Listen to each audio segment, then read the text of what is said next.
it. So I have learned that polls are unique to the meeting. Mm-hmm. Is there a way to copy a poll into another meeting? Do you know? No, I Okay. don't know. I mean, I can figure it out. You're the first person I've asked.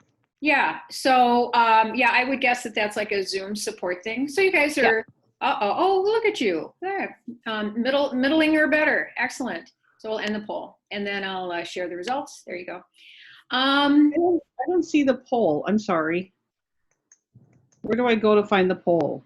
It should have, so for those of you who saw it, did it just pop up for you? Mm-hmm. Yeah. Just popped up.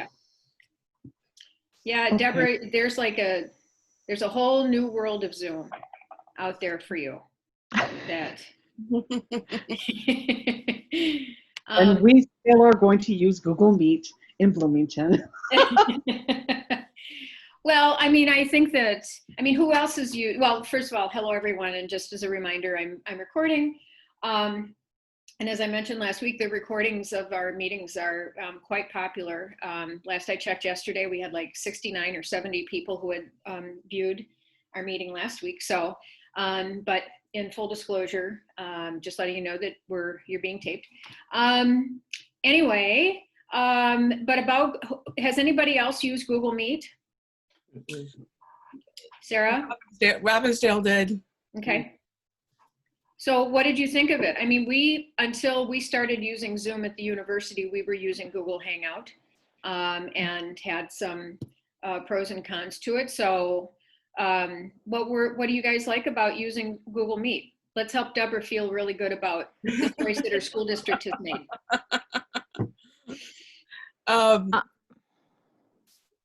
At least initially, it was the most secure option.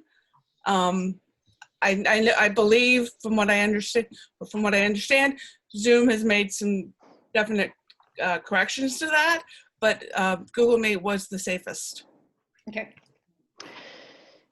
Google Meet doesn't show you people in a grid, although it didn't at first, and then we had to download an extension, but now I think it does up to 9 people you can get a grid view. Am I right about that, Meet people?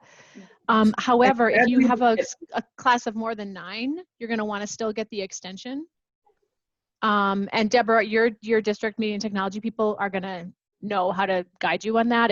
And even if you just Google like Meet grid extension.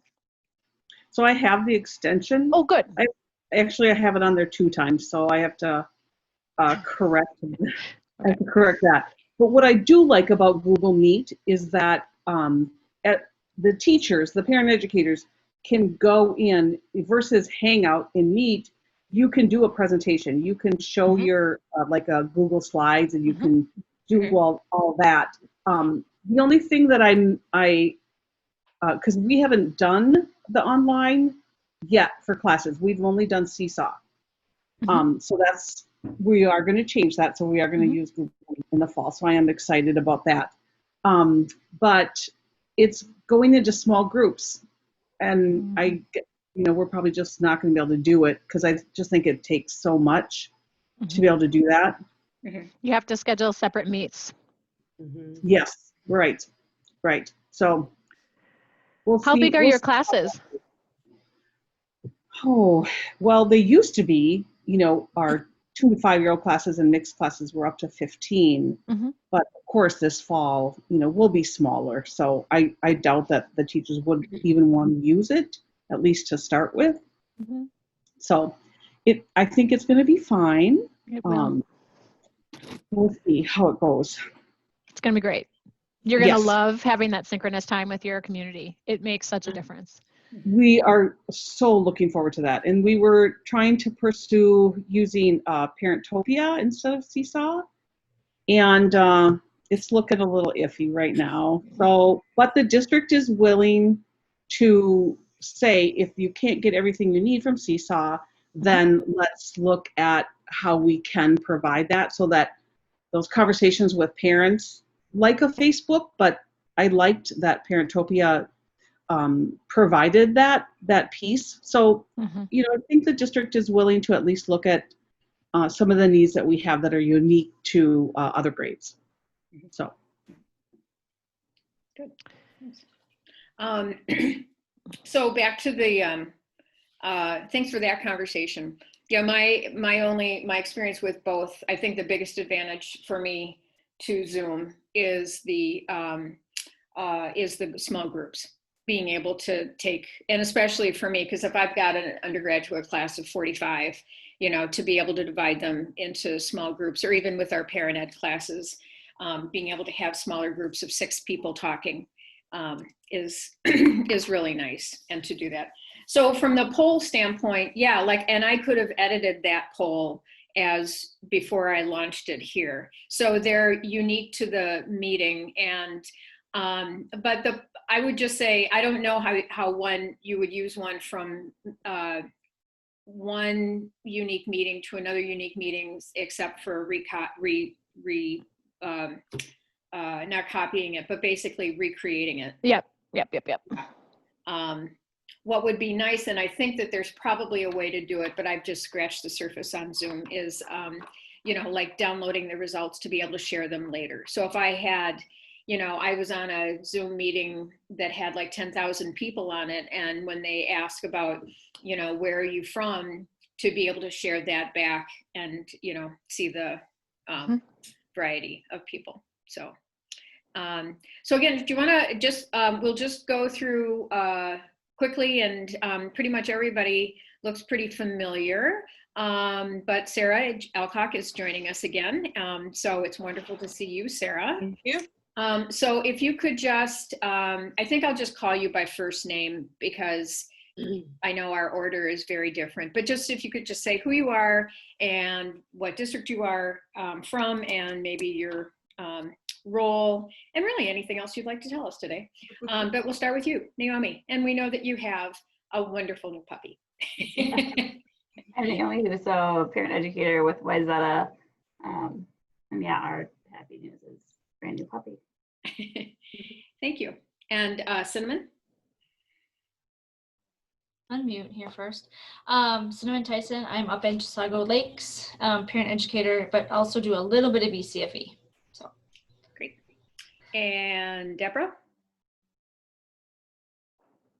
I am from Bloomington, and I teacher parent ed mostly in my career, but I'm in a coordinating like TOSA position.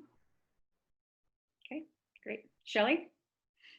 Shelley Doran from District 196, which is Rosemount, Apple Valley, Egan. I'm parent educator out there. Great. Julia? I'm Julia Rhoda, and I am actually an early childhood educator in District 199, which is Inver Grove Heights. Terrific, Julia. And last but certainly, well, actually, and then we have our 2 Sarahs. So Right. Sarah Hardy? I'm Sarah Hardy. I am a parent educator for Edina. Wonderful. And Sarah Alcock. I'm Sarah Alcock. I am a parent educator for Robbinsdale. Wonderful, wonderful. Well, thank you, everyone. Again, it's great to see you all back, and the floor is yours. So who's got a question for the group?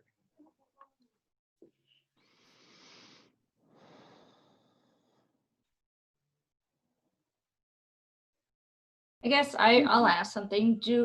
We just had a survey come out from our district for just the teachers to decide on how they feel about going back in the fall.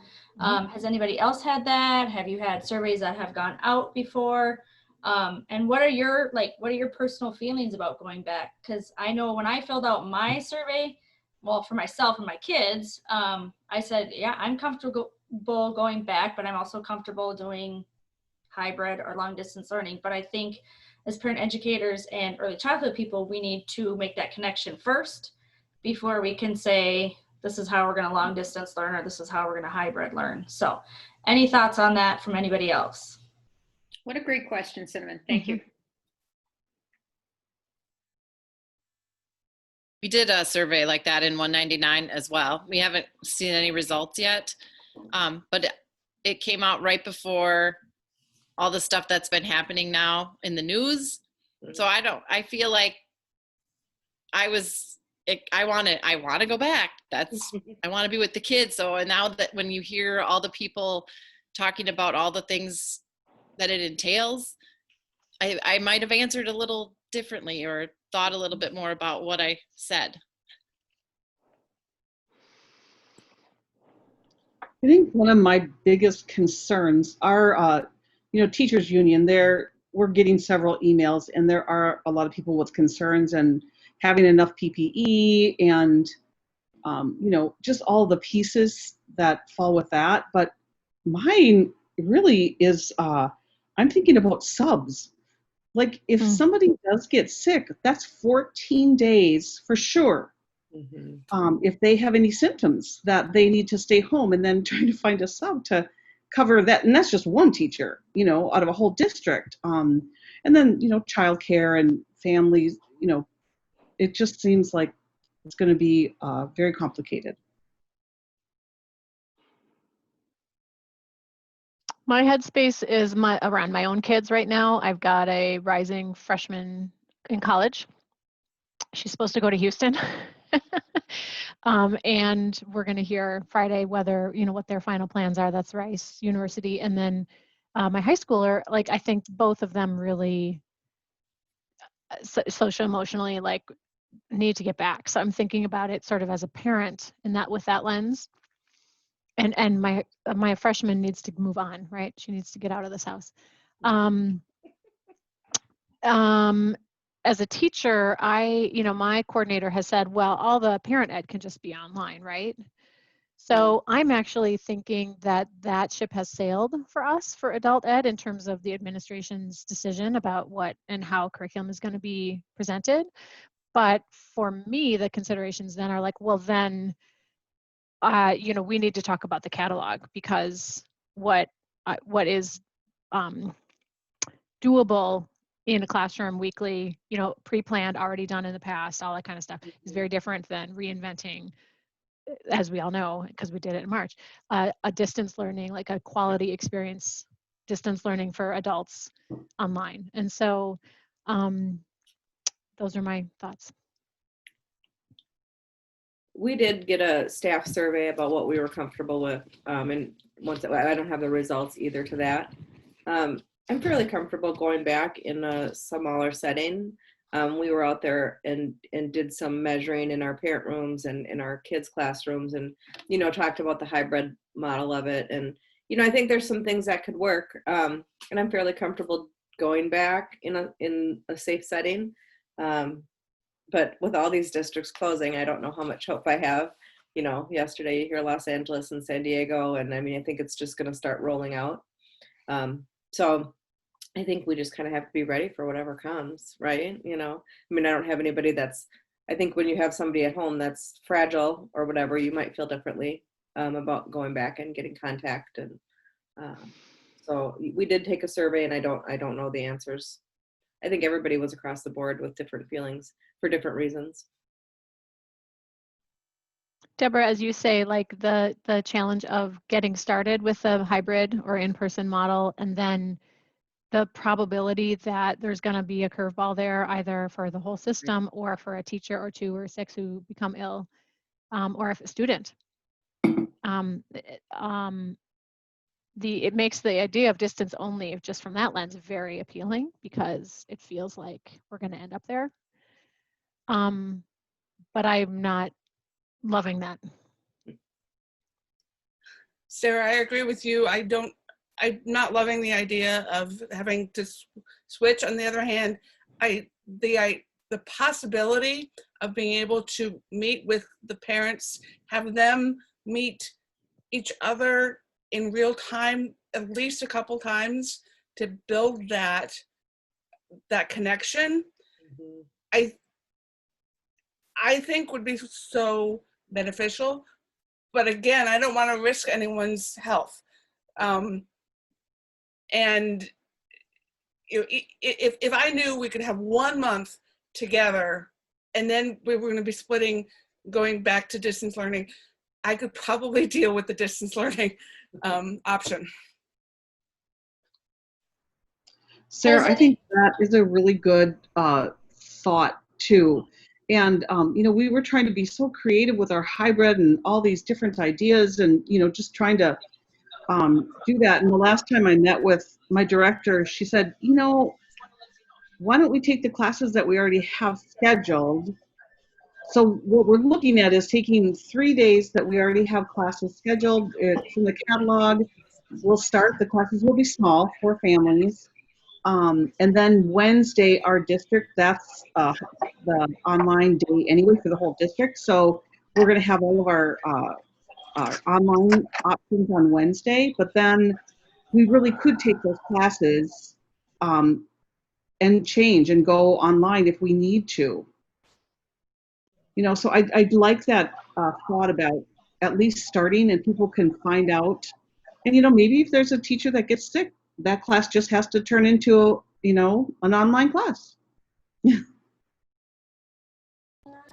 Has anybody decided, like, if they do start in the fall, if they're gonna make it more outside? Or I know, Shelley, you said you guys already plotted out your rooms, but I've taken a couple of nature webinars and stuff, and I think it would be awesome to be outside. And I know Ellen, she's not here today, but Ellen said, that they're doing that with their baby class, is they're starting outside. They're all 6 feet apart and mask if they want, masks if they don't. But I think that's a great way to start at least. And then at least you can make that connection and you don't feel like you have to be inside, right? So anybody trying that at all or thinking about that? Cinnamon, I know Robbinsdale has been discussing that to try to at least, whether it's for the whole year or for just to get started with making it outdoor, using what we can, and then we'll see what happens. And I think I mentioned this before. I did a class last year called Wide Open Spaces, and we did a lot of field trips. And we did have, like, 1 week we would go to the apple orchard. The next week we'd have a traditional ECFE class where they would be in the classroom and then come into the parent room. So we, planning on doing that class again, maybe doing more adventures. We didn't do any busing or anything like that. We would all just meet at wherever we decided on. So you didn't have any of that to kind of work around, which, I did it, well, I was supposed to do it in the spring too, but that class is run there for several years. So I know that we're planning on putting that class as an offering and maybe even a couple of them this year. And what ages and stuff did you do and when? So that was, it was the multi-age birth to 5. And it was on Thursday afternoons from 1:15 to 3:15. So, and then, when we went somewhere, mom or dad or both stayed with us. So there was no, there was very little separating. But so we're going to for sure offer that again. And hopefully maybe even more than once during the week. What a cool class, Shelley. I mean, you really see the families in a bunch of different contexts and under different stressors and different, really different environments. I love it. Yep. So I've got just a quick question. I know that you all have talked about getting guidance sometime later in the month from MDE or whatever. You've also talked about CDC guidelines that have been shared. And last week, we shared the screen images that another educator had shared on Facebook and that.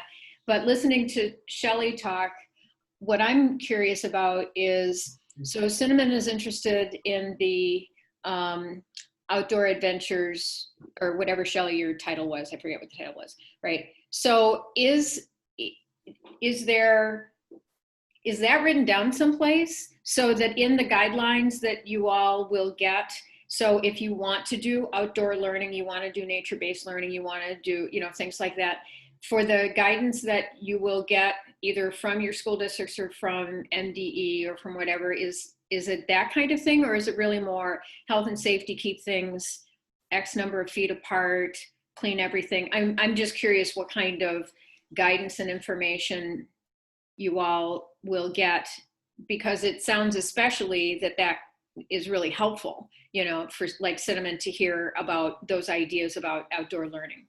And Deborah had noted here in the chat really like the idea of outdoor learning. So is that stuff written down someplace so that if somebody wants to try that, that's shared? Or would that be more of that informal networking, like, oh, I know Shelley over in Rosemount's doing that. I'll just give her a call and find out how they're doing that. I know for Wayzata, we're doing, well, it's supposed to be 4 weeks. It's now down to 3 because the first week got canceled. But on Monday mornings, there's families that are meeting at one of the local parks. There's 2 staff from ECFE, the coordinator, and then the coordinator of the preschool program. So there's 4 staff members. They have it all spaced out, but we were given direct guidelines, I believe that came from the district that derived from CDC and Department of Health, and basically all the protocol that needs to take place. And then as an outreach team, we are using that same protocol for if we're doing one-on-one, let's meet in your front yard type meetups with families. And so the 2 staff that are currently going out and doing one-on-ones with families in person are using those. And it is the masks and the 6 feet, all of the health screening questions. There's a lot of details to it. I believe that came from the district, but you know, from the top of CDC and Department of Health. So it's more of those guidelines about these are the things for health and safety. And then as an individual educator, that's where you find you assert your own creativity and pedagogy of, and so this is how we're going to make our learning happen within these guidelines. That's my understanding, yes. Also too, with asking those series of questions for contact tracing and everything in case there was any sort of outbreak. Okay. But Susan, the fact that it's also informal is the reason for me that this COP is so valuable this time with everybody here. Because there isn't, like, I know I can look in Shelley's district catalog and look for that, how should they describe that wide open spaces class? Mm-hmm. But I wouldn't have, wouldn't have known about that. Okay. Okay. A couple things that we've talked about. I had one of our early childhood teachers taught a nature class. It started in January. And she's done a lot of research. Her name is Meg Thomas. She's done a lot of research on outdoor schools, and like she's just really worked hard on that. One of the things she did with her lesson plans as an early childhood teacher is that she wrote her lesson plans not based on week 1, week 2, week 3. She based it on, if we have this kind of weather, this is what the lesson plan is going to be, this kind of weather, you know. So I thought that was really, really creative.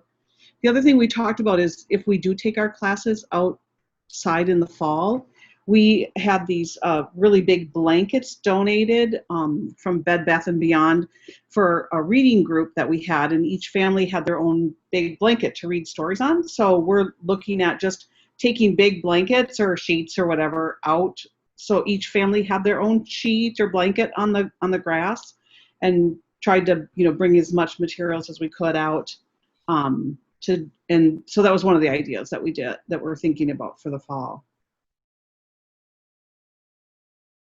Yeah, I appreciate that, Deborah, because in my own sort of curriculum planning, you know, I'm one that always starts with objectives, you know, like what is it that I'm trying to do? What it is that I'm trying to accomplish? What do I want my learners to be able to do? You know, critical thinking, whatever, and then apply the content and then apply the learning method, right?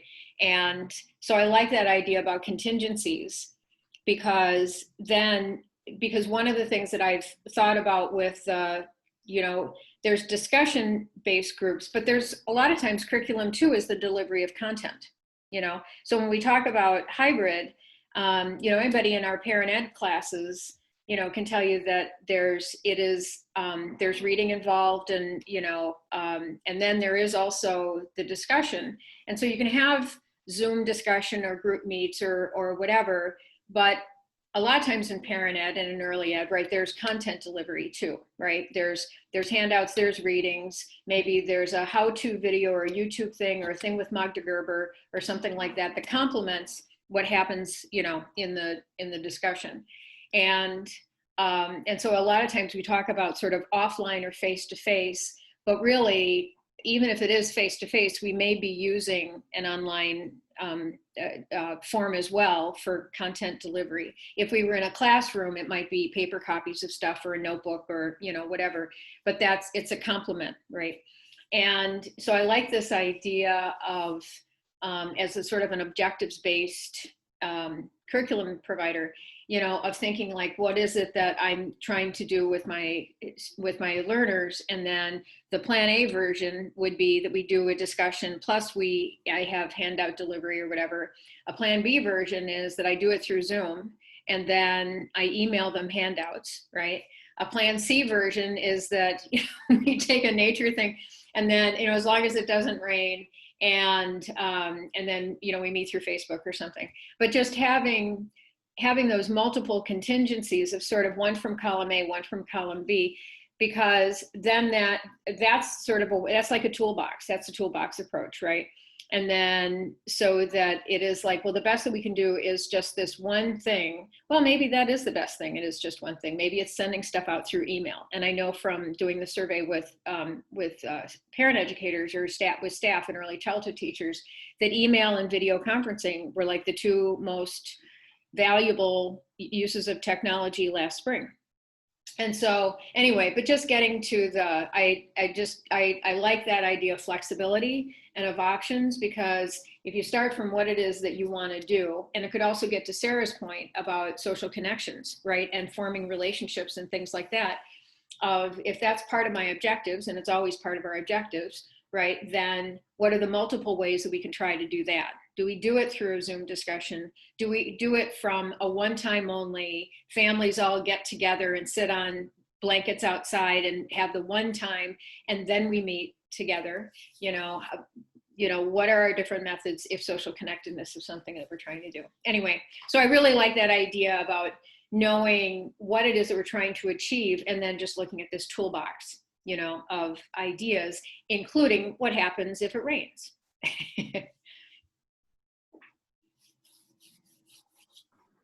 Did anybody else hear on the news that it sounds like the governor is going to announce earlier than the 27th, that possibly this week, that he's going to make the announcement for schools? Our coordinator indicated that that might be a possibility.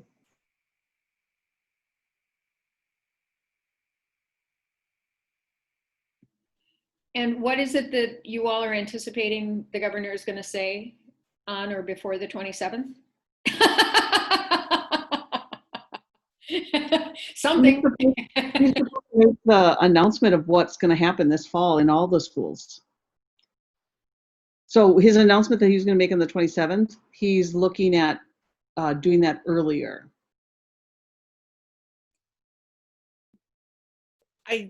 To me, it seemed like that would be helpful to know earlier rather than later, that, okay, we are gonna be able to do some in-person, we are gonna be able to do some hybrid, or we're gonna go straight to distance learning and be able to build from there.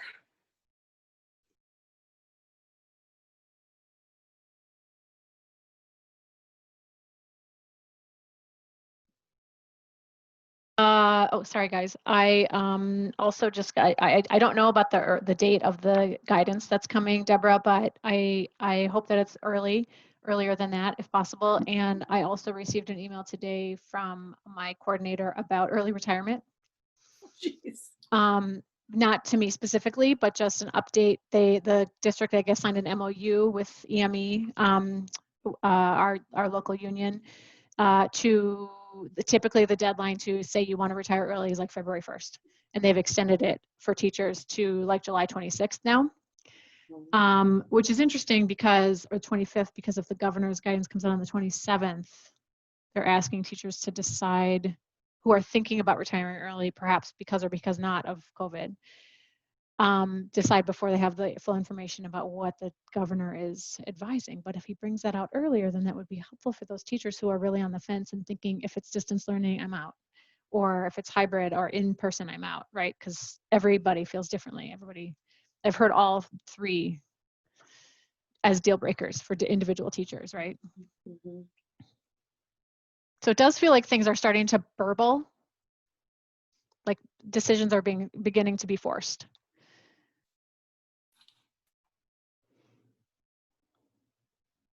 Has anyone heard of districts choosing not to go forth with any ECFE? I heard from somebody yesterday that their district that they live in, they teach with me, but that their district might not be doing ECFE, and I'm curious if anyone else has heard the definitive decision. I heard a little blurb about that too, but we up here don't have a definitive decision. But we just moved into the elementary school this last year, and if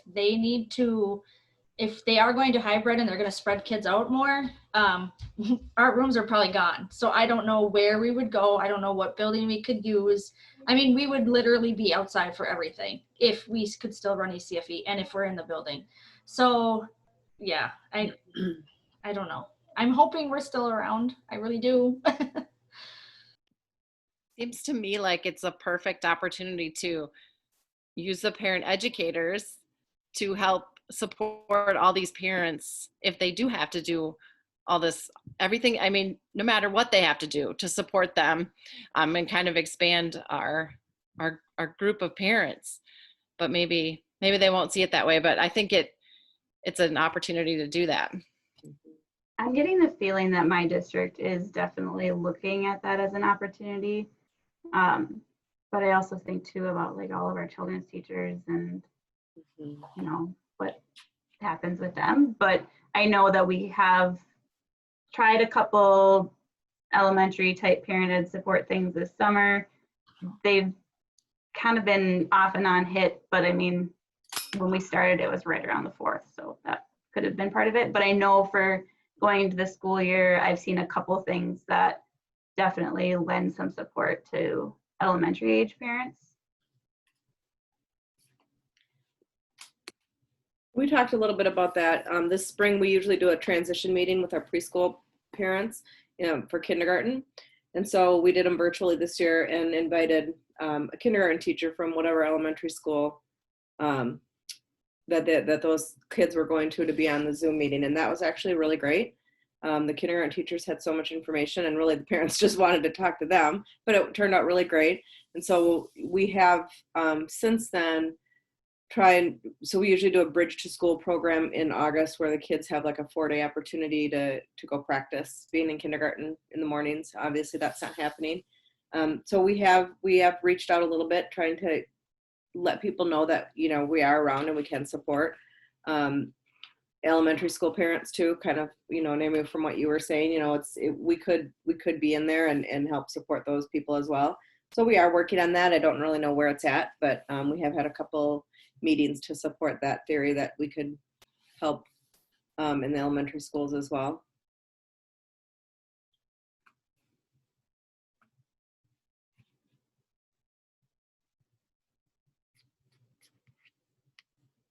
Did you say that your colleague's district has definitively decided not to do ECFE? She said that she had heard that her district had cut or furloughed ECFE staff for the upcoming school year, but I haven't, that's grapevine. I don't really want to say what district because I don't know if it's true.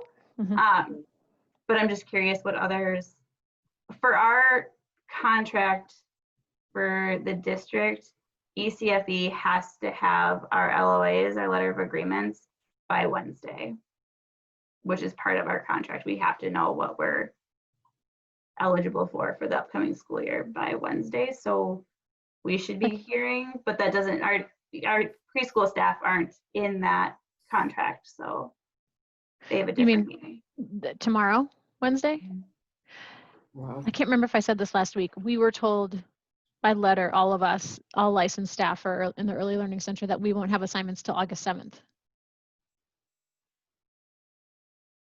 Have they talked about keeping your hours, or has that not been, you don't know? Okay, just curious. Yeah. But I did connect with a Minneapolis parent educator this week, and she said they have clarity that they're going back and they are adjusting their offering, but they are going back. So I think Minneapolis is all full speed ahead. I believe that St. Paul is as well, or at least to some degree. One of the parent educators I worked with this past year at Robbinsdale has moved to a full-time job with St. Paul, and she indicated that they would be quote unquote full steam ahead. Yeah. So. Yeah, I work pretty closely with St. Paul, and I don't think that there's any problem with St. Paul operating. I think, as I've seen it sort of from year to year, is just the size of the program. You know, the number of sites they've, you know, years ago when Donald was there, you know, there were like, when we did the evaluation back in 2012, 2013, I think there were 1,600 families, and they had, you know, probably 14, 16 sites around St. Paul. And, you know, and then over the years, so then, and also relocation with school buildings and, you know, being in one building. And then again, that elementary school, they, you know, when I developed Parentopia, we were at West Side at Humboldt, which was an annex to the high school. And now that high school has taken over that space, of course. And so that particular site relocated. So I think that, you know, it's a large school district and they'll continue. It's just a matter of how many sites that they'll have and where those sites will be, and probably looking at registrations, you know, and also in terms of transportation, and then coordination with early childhood and, you know, things like that. One question I had for you all, and I ask this in part because I know that our videos are viewed by others, was in terms of home visiting.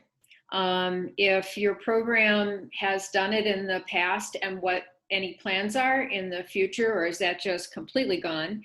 Or what maybe you've heard from other districts, how they're handling home visiting.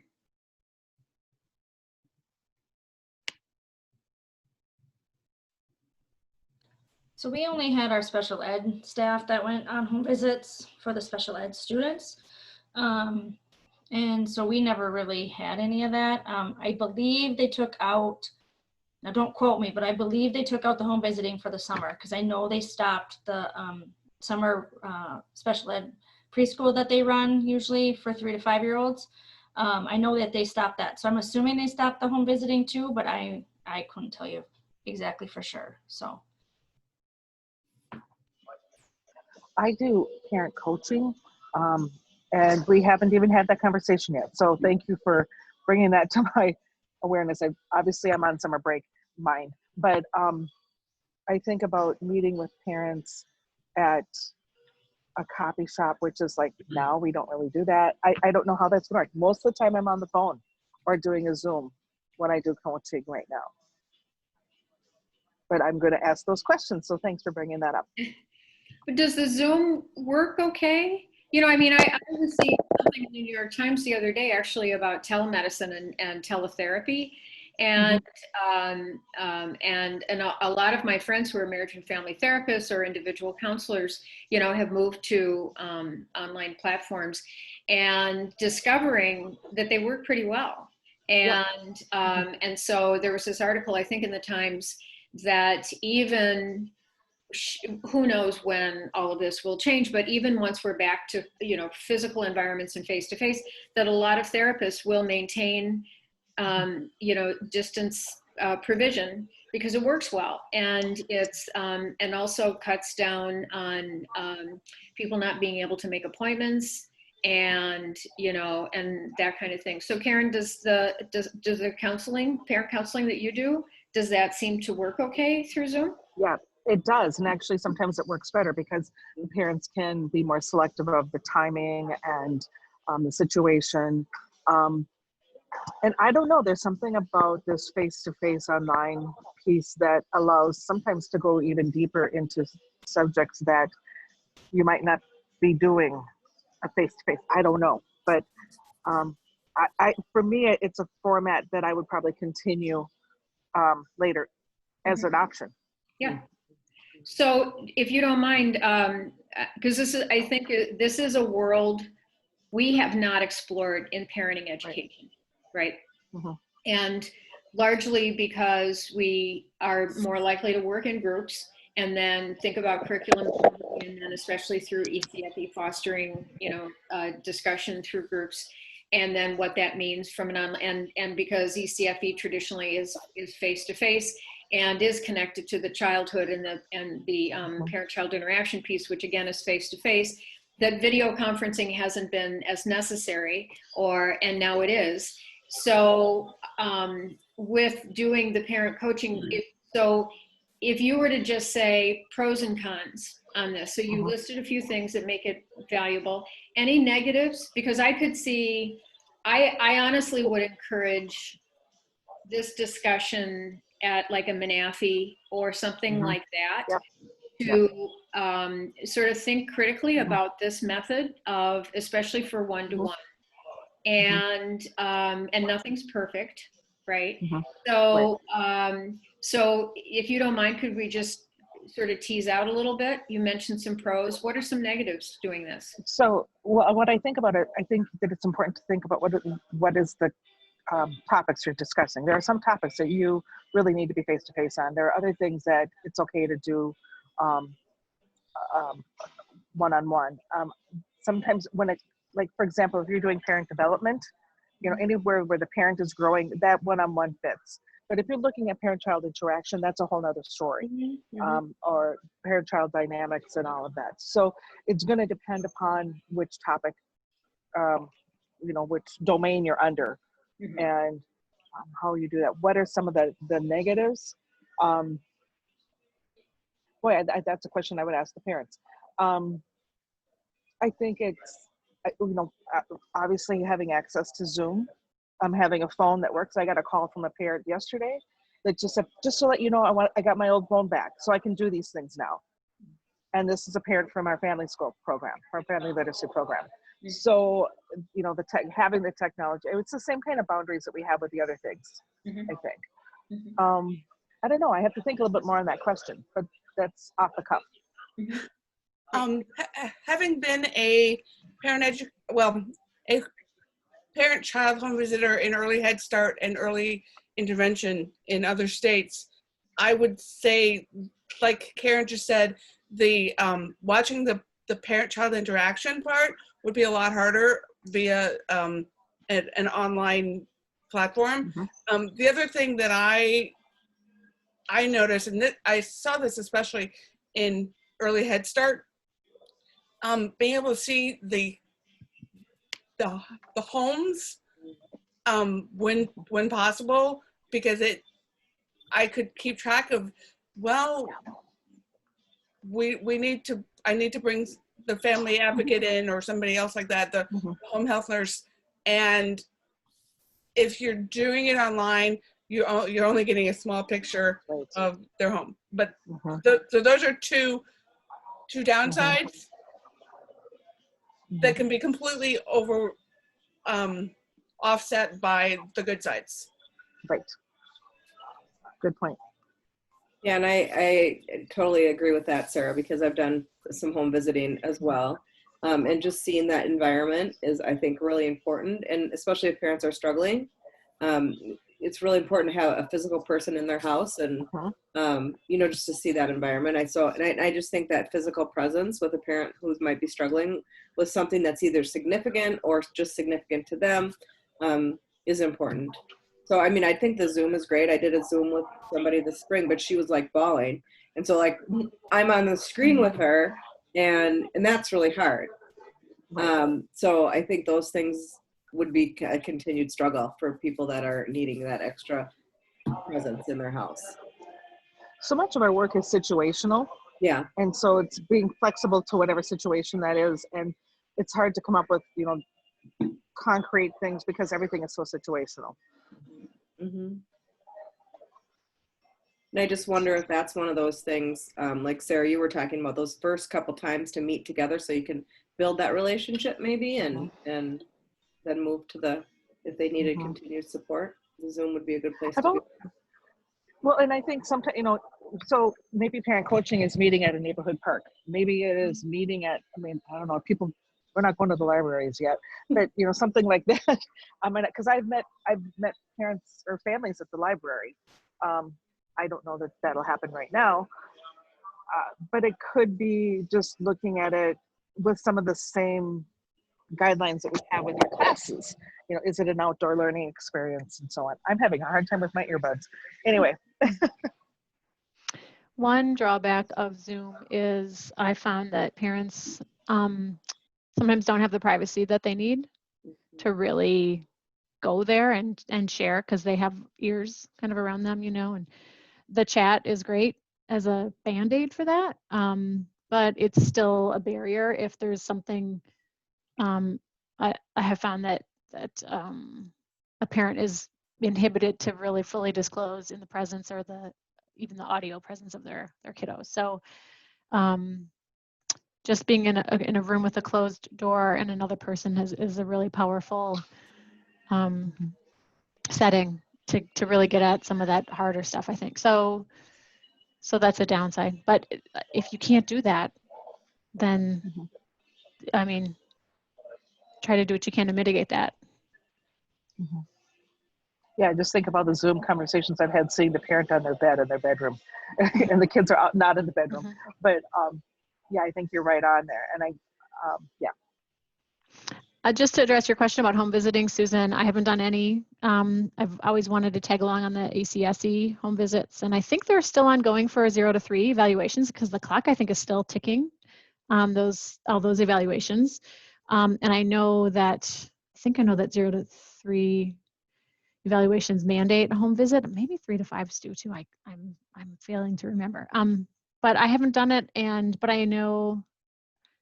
Like you were saying, I think it was Naomi, like that's still going on. It just hasn't been a part of our mainstream sort of parent ed offering. So for those to continue, there must be a whole litany of guidelines that they're following in terms of masking and probably face shields, or like to be in a home environment so the worker feels safe and the families feel safe, somebody coming in. Yeah, and Naomi, I just saw your chat. I don't know if they're still going in this summer or if they're having to just do that by Zoom. When we were in the spring, they were going in via Zoom. I have not talked to our district. Like, we are very close with our 0 to 3 special ed team, like very close with them. And I have not actually talked to any of them over the summer months. So I'm not sure if they're in homes yet or not, but I know that I'm one of 3 on the outreach team, and my 2 counterparts have been very involved with one-on-one meetings with families. They did a lot of home visiting before all of this. And so when we went to distance, they went to online. And then once things started to let up a little bit and families really were struggling with the online piece, whether it was access to technology or, like you were saying, Sarah, there's too many ears listening, they ended up doing the let's meet in your front yard and keep the distance and the space and have the conversations.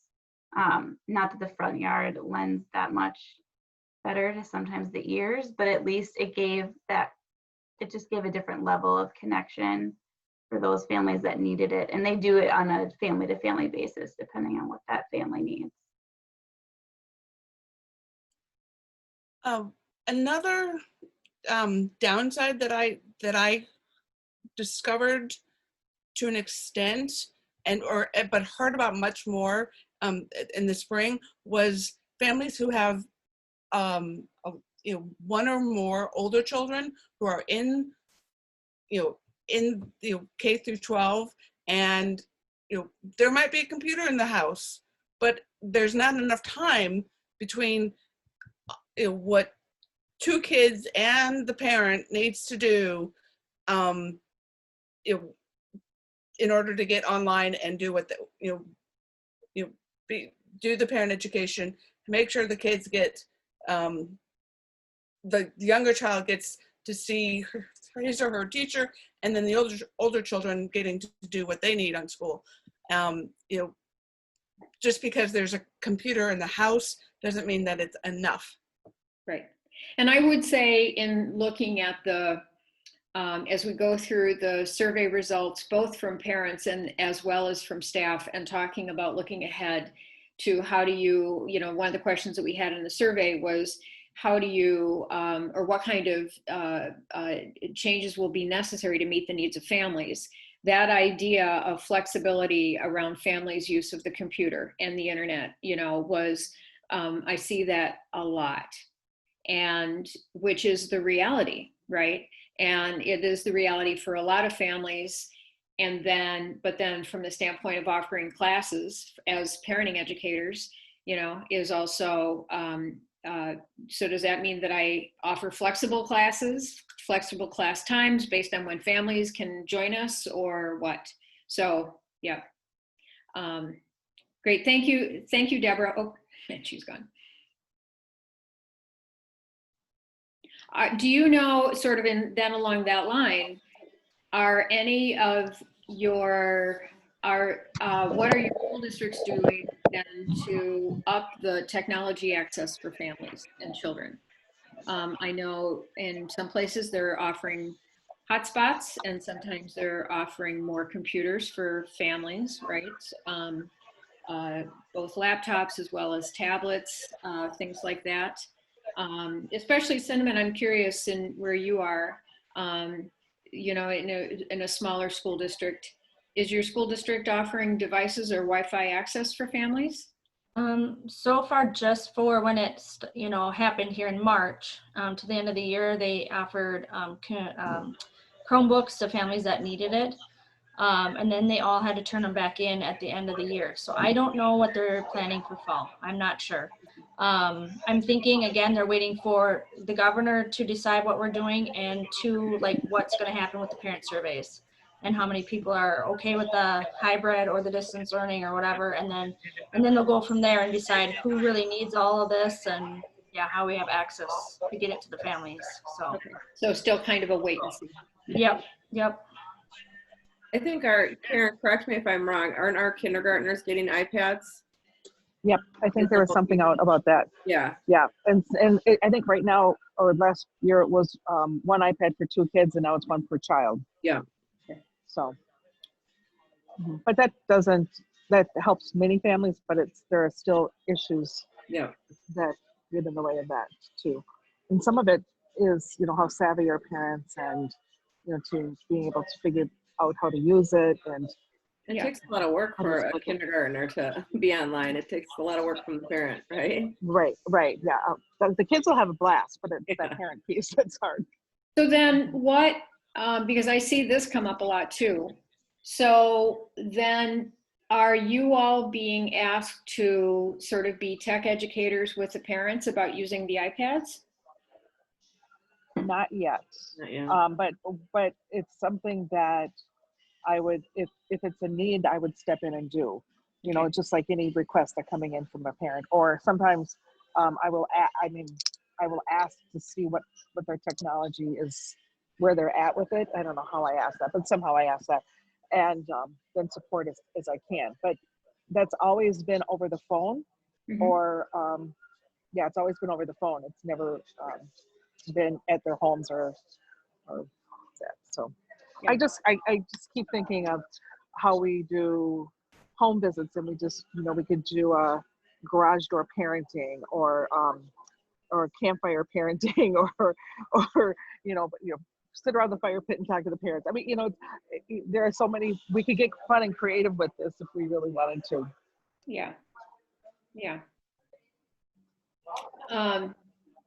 Because as these things come up, I am always, I am always thinking about parenting educators and early childhood teachers on the front lines ending up doing things that were never in your original job description. Yeah. But